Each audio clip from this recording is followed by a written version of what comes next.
осы мектеп салынған кездегі жаңа шыршаларымыз бар ғой, сол шыршалардың бәрі өліп қалды.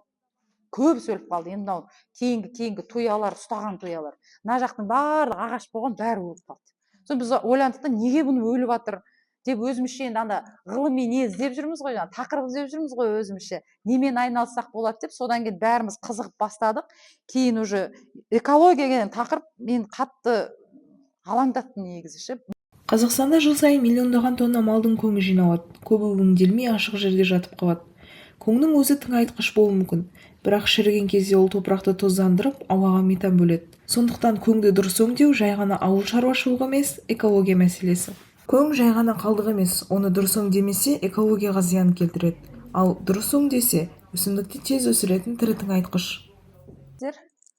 Бұл біздің осындай жер төлеміз. Бұл жерге біз жаңағы светін несін жүргізіп келіңіздер.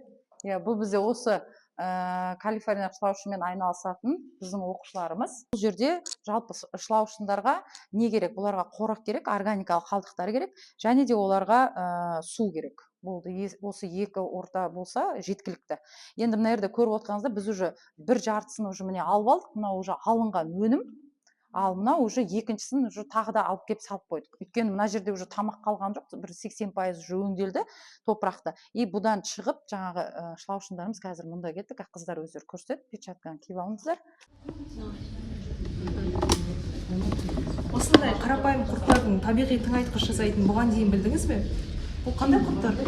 Бұл бізде кәдімгі органикалық қалдықтардан табиғи тыңайтқыш жасайтын құрттар.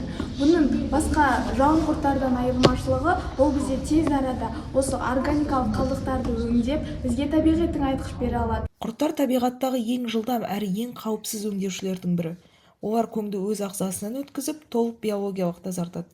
Патогендер азаяды, иіс жоғалады, ал шыққан биогумус өсімдікке дайын, құнарлы топырақ. Қарапайым құрттар малдың көңін нағыз табиғи тыңайтқышқа айналдырады. Ол тыңайтқыш өсімдіктің өсуіне үлесін қосса, соңында малға қайта азық болып барады. Былайша айтқанда шағын цикл пайда болды.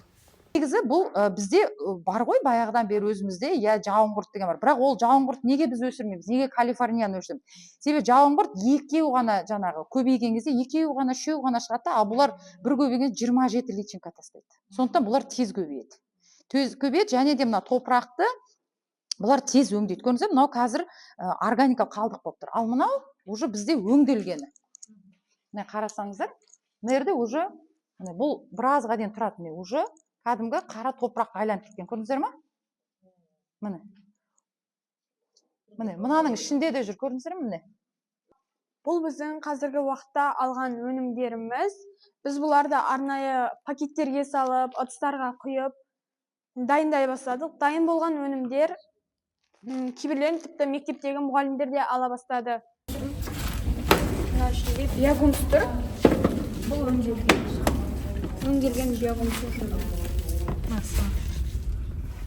Ішінде құрт ештеңе жоқ та? Жоқ. Біз құрттарды мұнда саламыз.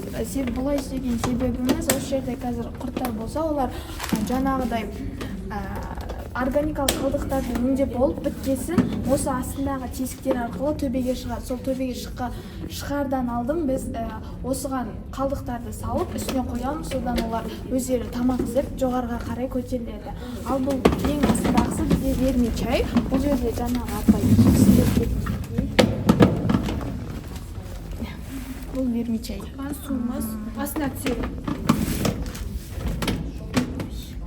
Батыс Қазақстандағы Раздольный ауылындағы 900 бас ірі қара қысқы маусымда 2000 тонна көң шығарған. Соңғы есеп бойынша Қазақстанда мұндай мал 8 миллионнан көп. Бұл дегеніміз жыл сайын жиналатын қалдықтың мөлшері 60 миллионға жуық. Көбісі мынандай сұрақ қояды да, мына өзі нені органикалық көңді деген бүйтіп огородқа сала салушы еді ғой, олай да болады ғой дейді да. Негізі бұлардың ішінде де өте көп жаңағы бактериялар бар ғой, олар да нет тастайды. Бірақ қарап отырсаңыз, биогумустың топырағы бір өсімдікке салған кезде 7 жылдай жатады екен. Өзінің құнарлығымен. Мынау уже 1 жылдан кейін мына болды уже жарамсыз болып қалады уже. Байқап отырсаңыздар, мына көң болғаннан кейін уже ішінде итак бар ғой, бактерия бәрі уже нет тастайды. Ол өңге, дұрыс айтасыз. Яғни ол жерде енді не ғой енді ана жаңағы жидкий бар ғой енді ол жерде. Ол таза өнім болып келмейді ғой. Сондықтан ол топырақты өсімдікті күйдіріп жібереді. Сондықтан оны бүйтіп любой өсімдікке, гүлге жаңағы ол удобрение деп бүйтіп сала салуға тоже болмайды екен. Біз бұл зертханада қарапайым құрттардың малдың көңін құнарлы топыраққа айналдыра алатынын көрдік.